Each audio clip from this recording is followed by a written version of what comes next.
collective bargaining agreement.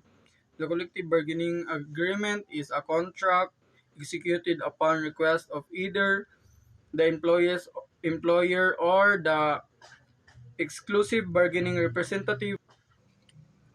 Ang collective bargaining agreement usa ka formal nga kasabutan tali sa union sa mga empleyado ug sa management sa kumpanya. Kini nga kasabutan gipangayo, ginegosyar o giuyunan sa duha ka grupo, ang union og ang tagdumala aron masiguro ang patas nga kondisyon sa trabaho. Mga sulod sa usa ka collective bargaining agreement. Una, salary. Kadua, benefits sama sa health insurance, bonuses. Katulo, working hours. Kaupat, job security. Kalima, disciplinary rules.